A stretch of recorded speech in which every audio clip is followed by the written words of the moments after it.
안녕하세요. 시니어 라디오 미정희입니다. 영양학의 세계적인 권위기관 미국 국립보건원 산하영양보충제실은 이렇게 말합니다.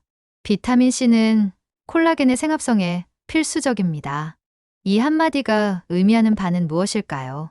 우리 몸의 콜라겐은 뼈와 연골, 인대를 붙들어주는 접착제 역할을 하는데 비타민 C가 부족하면 이 접착제가 매끄럽게 만들어지지 않아 관절이 마르고 삐걱거리듯 불편해지기 쉽다는 뜻입니다. 특히 체중을 지탱하는 고관절은 작은 균열에도 민감하지요. 오늘은 이 주장을 근거로 고관절 통증의 이면에 숨은 콜라겐 부족과 일상에서 콜라겐 합성을 돕는 채소를 가장 정확하고 확실하게 풀어드리겠습니다. 핵심은 어렵지 않습니다. 비타민 C가 풍부한 채소를 매일 챙기면 몸 안의 공장이 콜라겐을 더 원활히 찍어낼 수 있습니다. 예를 들어 빨간 파프리카 한 개에는 비타민 C가 약 100mg 남짓 들어 있습니다. 성인 하루 권장량에 거의 맞먹는 양이지요. 샐러드로 생으로 드시거나 볶을 때는 너무 오래 가열하지 않으면 더 좋습니다. 문제 제기는 분명합니다. 왜 노력해도 고관절이 계속 아플까라는 질문 뒤에는 연골을 다시 메워줄 재료, 즉 콜라겐의 원활한 생산이 막혀 있는 경우가 적지 않습니다. 주장은 간단합니다. 약만 찾기 전에 콜라겐 공장의 연료부터 채워주자. 예시는 생활 속에 있습니다. 점심에 빨간 파프리카 반 개를 생으로 곁들이고 저녁엔 브로콜리나 양배추를 살짝 데쳐 곁들이는 것만으로도 비타민 C 섭취가 쑥 올라갑니다. 이건 식품으로 몸의 기초 체력을 보강하는 가장 안전한 시작점입니다. 실천 방안도 구체적입니다. 첫째, 일주일에 5일 이상 빨간 파프리카 브로콜리 같은 비타민 C, 채소를 한 끼에 한 줌 이상 추가해 보세요. 둘째, 가능한 한 생으로 또는 살짝만 익혀 드세요. 비타민 C는 열에 약해 오래 끓이면 줄어듭니다. 셋째, 단백질 콩, 달걀, 생선과 함께 드시면 콜라겐 재료 공급이 더 좋아집니다. 넷째, 개인 질환이나 약물이 있으시다면 주치의와 상의하며 천천히 늘리세요. 결론적으로 오늘 영상 끝까지 보시면 왜 고관절이 자꾸 뻐근했는지, 어떤 채소를 어떻게 먹으면 콜라겐 합성이 도움을 받는지, 일주일 식단에 바로 적용하는 요령을 명확하게 이해하실 수 있습니다.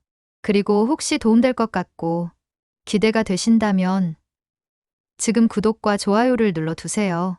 어르신들의 관절이 한결 가벼워지도록 좋은 정보가 제때 도착하는 통로가 되어 드리겠습니다.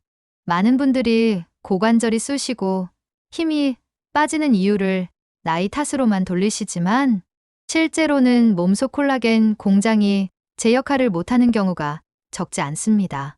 콜라겐은 뼈와 관절 연골, 근육과 인대, 피부를 붙잡아주는 구조 단백질입니다. 쉽게 말해 집을 지탱하는 기둥과 줄을 동시에 맡고 있는 재료라고 생각하시면 이해가 편합니다. 이 재료가 모자라면 연골의 탄력이 줄고 근육도 힘을 오래 버티지 못해 쉽게 피로해지지요. 그러면 보폭이 줄고 디딜 때 불안정해져 낙상 위험이 올라갑니다. 손발 저림과 냉증도 같이 나타나 밤에 쥐가 나거나 잠이 자꾸 깨는 분도 많습니다. 운동을 늘려보자, 약을 바꿔보자 하며 애써보지만 기초 재료가 부족하면 효과가 반짝하고 말기 쉽습니다. 문제의 뿌리는 생각보다 단순합니다. 우리 몸이 콜라겐을 스스로 잘 만들 수 있도록 연료와 도구를 제대로 넣어주느냐, 바로 여기에 관건이 있습니다. 그래서 오늘의 주장은 분명합니다. 약과 기구를 찾기 전에 콜라겐 합성을 도와주는 식단부터 정돈하자입니다. 콜라겐을 통째로 많이 먹는 것보다 우리 몸 안에서 스스로 잘 만들어내도록 돕는 것이 오래가고 안전합니다. 그 열쇠는 비타민 C와 항산화 성분, 그리고 충분한 단백질입니다. 비타민 C는 콜라겐 실을 꼬아 단단하게 묶어주는 공정에 꼭 필요한 조연 배우이고, 항산화 성분은 작업장을 어지럽히는 녹과 먼지를 줄여주는 청소부 역할을 합니다. 단백질은 말할 것도 없이 재료 그 자체지요. 세 가지가 동시에 맞물릴 때 연골과 근육의 질감이 살아나고 고관절이 받는 충격을 더 부드럽게 분산할 힘이 생깁니다. 특히 중장년층에서는 혈액순환 저하와 근육 탄성 감소가 함께 오기 쉬워 손발 저림, 근력 저하, 보행 불안이 묶음으로 나타납니다. 이럴수록 식단의 첫 단추가 더 중요합니다. 실제로 식단을 바꿔서 몸이 달라진 사례는 곳곳에 있습니다. 70을 넘긴 A 어르신은 아침에 일어나 첫 발을 디딜 때 고관절이 욱신거리고 장을 보러 걸을 때 종종 다리가 휘청했습니다. 손끝이 저릿해 단추 채우는 것도 번거롭다고 하셨지요. 이분이 한 건 거창한 게 아닙니다. 맥기니의 비타민 C 채소 한 접시 단백질 한 줌의 원칙을 세우고 3주를 보냈습니다. 아침은 달걀 또는 두부와 시금치, 점심은 닭가슴살에 케일방울 양배추 샐러드, 저녁은 연어구이나 생선조림에 토마토와 파프리카를 곁들였지요. 간식으로는 키위나 귤, 병아리콩 샐러드를 소량 챙겼습니다. 2주가 지나자 손끝의 저림이 줄고 의자에서 일어날 때 악하고 소리 나던 고관절 통증이 확 완화되었다고 하셨습니다. 물론 개인차는 있지만 몸이 필요한 재료를 꾸준히 받기 시작하면 이렇게 반응을 보여주는 경우가 적지 않습니다. 어떤 채소가 특히 도움이 될까요? 첫째, 피망과 파프리카입니다. 붉은색일수록 비타민 C가 풍부해 콜라겐 합성에 필수 조연으로 활약합니다. 저녁에 고기나 생선을 구울 때 한 접시 곁들이면 몸 안의 공장이 훨씬 매끄럽게 돌아갑니다. 둘째, 브로콜리와 방울 양배추, 케일 같은 십자화과 채소입니다. 비타민 C와 비타민 K, 각종 항산화 성분이 들어있어 연골과 인대의 미세 염증을 가라앉히는 데 도움을 줍니다. 셋째, 시금치입니다. 시금치는 비타민 C와 엽산이 풍부해 피가 끈적해지는 느낌을 낮추고 산소를 운반하는 데에도 간접적으로 보탬이 되어 근육 피로 회복에 유리합니다. 넷째, 토마토입니다. 토마토의 라이코펜은 작업장을 녹슬게 하는 활성산소를 줄여 만들어진 콜라겐이 더 오래 버티도록 도와줍니다. 다섯째, 당근입니다. 당근의 베타카로틴은 비타민 A로 바뀌어 피부와 점막, 관절, 주변 조직이 새로 자랄 때 품질을 높이는 데 기여합니다. 여섯째, 비트입니다. 비트의 천연 성분은 혈관을 부드럽게 해주어 손발끝으로 피가 잘 돌게 돕습니다. 손발 저림과 냉증이 낫게 하려면 재료만 넣지 말고 그 재료가 골고루 배달되도록 길을 열어줘야 하지요. 일곱째, 양파와 쪽파입니다. 퀘르세틴과 황화합물이 혈액순환을 돕고 음식의 염분을 줄여도 감칠맛을 살려주어 식단을 오래 지속하게 해줍니다. 여덟째, 토핑처럼 가볍게 더하기 좋은 채소들, 예를 들면 어린잎, 채소나 양상추입니다. 씹는 양을 늘려 포만감을 주고 비타민C를 부담 없이 더합니다. 핵심은 자주, 꾸준히, 다양하게입니다. 같은 채소만 반복하지 말고 색깔을 바꾸며 드시는 것이 좋습니다. 빨강, 초록, 주황, 보라가 접시에 골고루 있어야 몸속 공정도 골고루 돌아갑니다. 여기에 단백질을 빼놓을 수 없습니다. 콩, 두부, 달걀, 생선, 닭가슴살 같은 깔끔한 단백질은 콜라겐의 벽돌 재료입니다. 벽돌이 충분할 때 비타민C가 벽돌 사이를 단단히 메워집이 버티지요. 만약 평소 단백질이 부족했다면 점심이나 저녁 한 끼에 손바닥 크기 정도의 단백질을 꼭 챙겨보세요. 뼈 육수나 사골국을 가끔 활용하는 것도 방법입니다. 다만 기름은 위에 뜬 부분을 떠내고 염분은 줄여서 담백하게 드시는 편이 좋습니다. 혈압을 관리하시는 분들은 특히 염분에 주의해 주세요. 그리고 물을 충분히 마시는 것도 잊지 말아야 합니다. 수분이 모자라면 연골의 젤 같은 성질이 떨어져 충격 완화 능력이 줄어듭니다. 하루 6잔에서 8잔 정도를 목표로 색 있는 음료 대신 물과 보리차, 미지근한 차를 선택하시면 좋겠습니다. 이제 실천 방안을 일상 흐름처럼 정리해 보겠습니다. 아침에는 간단하게 단백질과 비타민 C 채소를 한 번에 해결합니다.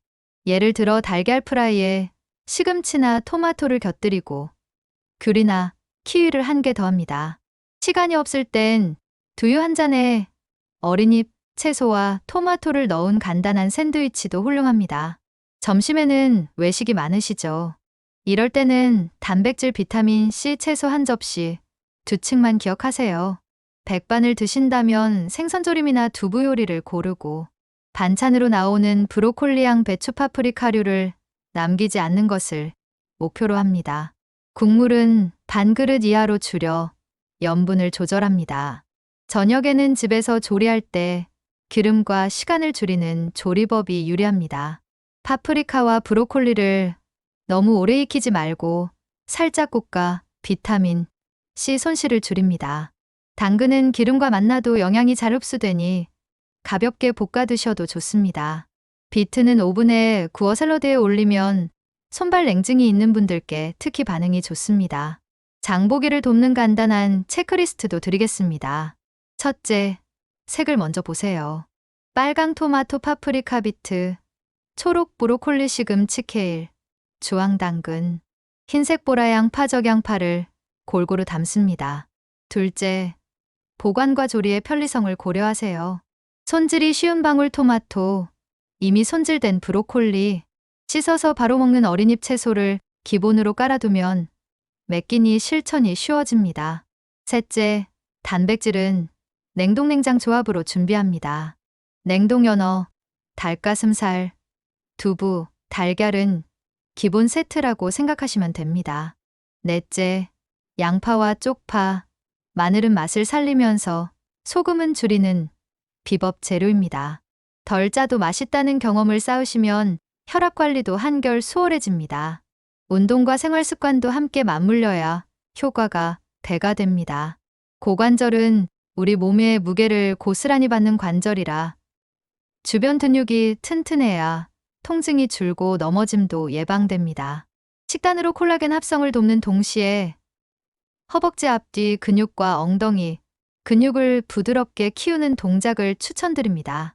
의자에 앉았다 일어서기 10회, 벽을 잡고 한 발로 10초 버티기, 옆으로 누워 다리 들어 올리기 10회씩. 이렇게 하루 2세트만 해도 시작으로 훌륭합니다. 통증이 심한 날은 범위를 줄이고 숨을 멈추지 않도록 편하게 호흡하시면서 천천히 하세요. 걷기는 10분 단위로 쪼개서 자주 하시면 좋습니다. 무릎과 고관절이 민감한 분은 지면 충격이 적은 실내나 공원을 선택하시고 쿠션이 있는 신발을 신으세요. 손발 저림이 있는 분들은 목 어깨의 긴장과 혈액순환도 함께 살피면 도움이 큽니다. 따뜻한 수건 찜질, 가벼운 어깨원 운동, 손목 펴기 굽히기 스트레칭을 식사 후에 3분만 붙여보세요. 몸이 따뜻해질수록 말초까지 피가 잘 돌고 채소와 단백질로 들어온 영양이 더 골고루 배달됩니다. 밤에 쥐가 잘 나는 분들은 자기 전 미지근한 물 한 컵과 종아리 스트레칭을 습관으로 만들어 보세요.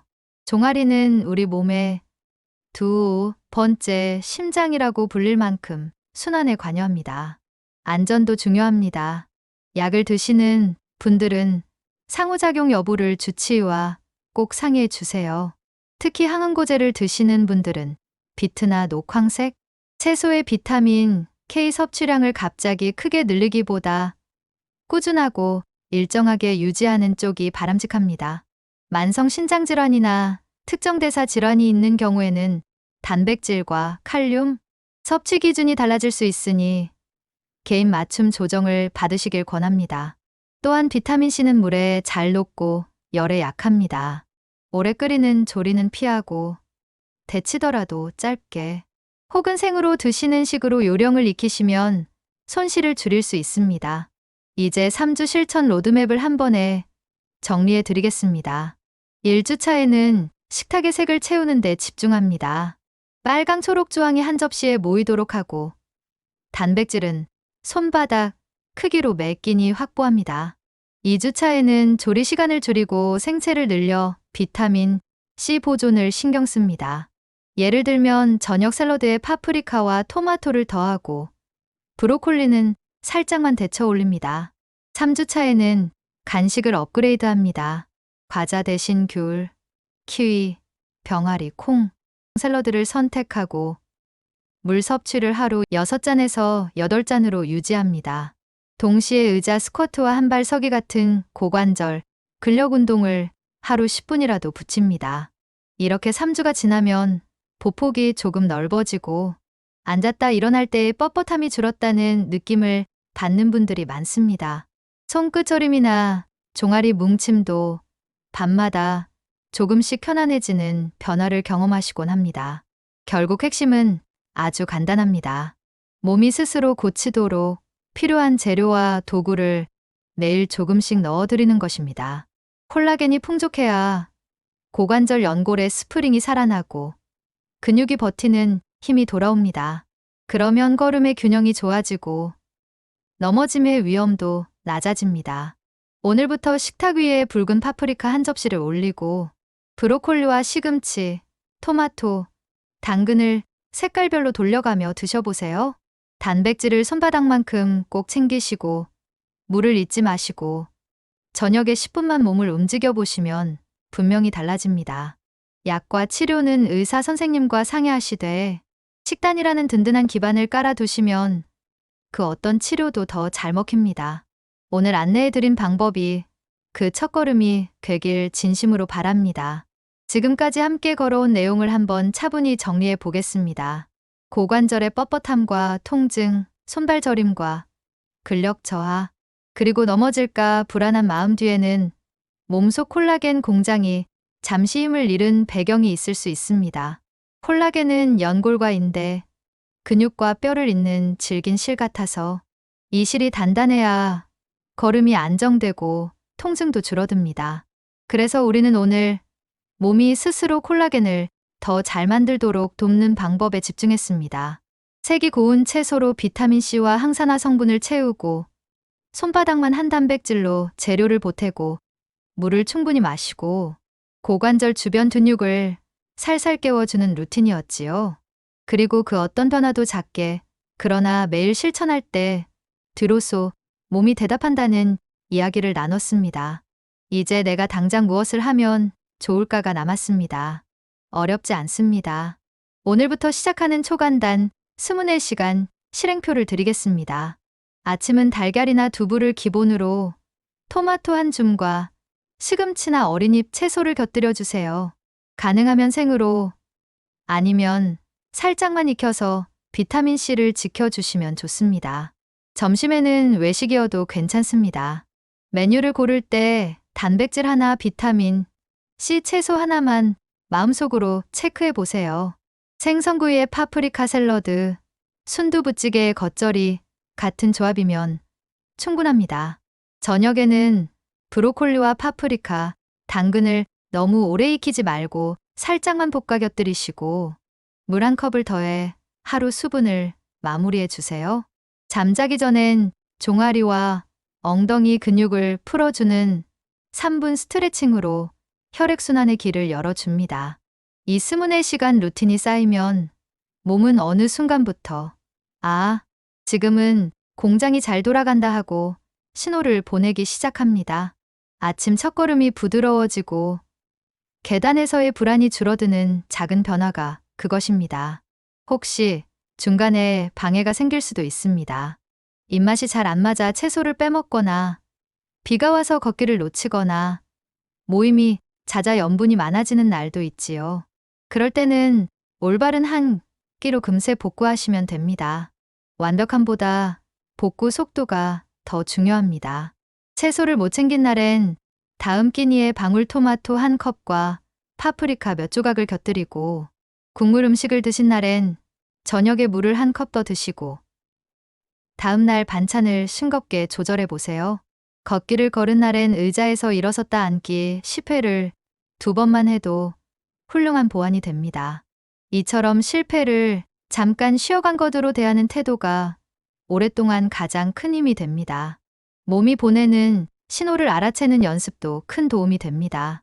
손끝이 유난히 차갑거나 저릿한 날, 또는 의자에서 일어날 때, 고관절에서 뚝 하는 느낌이 심한 날은 비타민 C 채소와 물, 그리고 스트레칭을 조금 더 보태주세요. 반대로 아침에 양말을 신을 때 허리가 덜 굽혀지고 저녁에 발목이 덜 붓는 날엔 오늘 공장이 아주 잘 돌아갔다는 칭찬을 스스로에게 건네보세요. 작은 변화에 귀 기울이는 습관은 몸을 지키는 가장 정교한 도구입니다. 주치의와의 협력도 잊지 말아야 합니다. 복용 중인 약이 있거나 만성질환으로 식단 조절이 필요한 분들은 오늘 안내한 원칙을 기본으로 하되 개인별 안전 기준에 맞춰 조정하는 것이 가장 현명합니다. 특히 혈압, 혈당, 신장 관련 관리를 하시는 분들은 염분 조절과 단백질, 칼륨 섭취의 균형을 꼭 점검하시길 권합니다. 식단은 치료의 두꺼운 바닥입니다. 바닥이 평평해야 위에 올리는 어떤 치료도 흔들리지 않습니다. 이제 마음으로도 가볍게 마무리해 보겠습니다. 나는 나이가 들었으니 어쩔 수 없다는 생각 대신 나는 오늘도 내 몸의 공장을 도와줄 수 있다는 믿음을 품어주세요. 빨강, 초록, 주황의 접시 한 장이 내일의 걸음을 바꾸고 물 한 컵이 밤의 쥐를 줄이며 의자에서 일어나 앉기 10회가 넘어짐의 위험을 낮춥니다. 거창한 결심보다 내 손이 닿는 구체적인 행동이 우리 삶을 바꿉니다. 그리고 그 변화는 결코 늦지 않았습니다. 나이는 숫자이고 습관은 오늘의 선택입니다. 오늘의 선택이 쌓이면 한 달 뒤의 발걸음이 달라집니다. 이 영상이 마음에 남으셨다면, 그리고 나도 해볼 수 있겠다는 작은 용기가 생기셨다면 기대하는 마음으로 구독과 좋아요를 살짝 눌러주세요. 어르신들의 식탁과 걸음 사이를 오가는 실전 정보, 따라하기 쉬운 레시피와 3분 운동 루틴, 그리고 넘어진 뒤에도 다시 안전하게 일어나는 방법까지 앞으로도 아낌없이 정리해 드리겠습니다. 알림 설정을 해두시면 바쁘신 와중에도 필요한 순간에 꼭 맞는 영상이 먼저 찾아갑니다. 혼자서 꾸준히 하시기 어려운 날엔 댓글로 발걸음을 남겨주세요. 서로의 경험을 나누고 응원하는 동안 우리의 공장은 더욱 힘차게 돌아갈 것입니다. 끝으로 오늘의 핵심만 따뜻하게 다시 쥐어드립니다. 색이 선명한 채소로 비타민C를 채우고 손바닥만 한 단백질로 재료를 보태고 물로 작업장의 윤활을 돕고 10분의 움직임으로 고관절 주변 근육을 깨운다. 이 네 가지가 겹겹이 쌓일 때 콜라겐의 질긴 실은 다시 촘촘해집니다. 그 실이 우리의 뼈와 연골, 근육과 인대를 단단히 묶어줄 때 우리는 더 안정된 걸음으로 오늘을 건너고 내일을 맞이할 수 있습니다. 시청해 주셔서 진심으로 감사합니다. 오늘 저녁 식탁에 빨간 파프리카 몇 조각을 올려보시겠어요? 그 한 조각이 내일의 발걸음을 바꾸는 시작이 될지도 모릅니다. 다음 영상에서 드시기만 하면 상차림이 알아서 균형 잡히는 삼색 접시, 식단표와 낙상 위험을 낮추는 쉬운 홈트 3가지를 소개해 드리겠습니다. 기대가 되신다면 지금 구독과 좋아요, 그리고 알림 설정까지 꼭 부탁드립니다. 여러분의 가벼운 한 걸음이 내일의 큰 변화가 됩니다.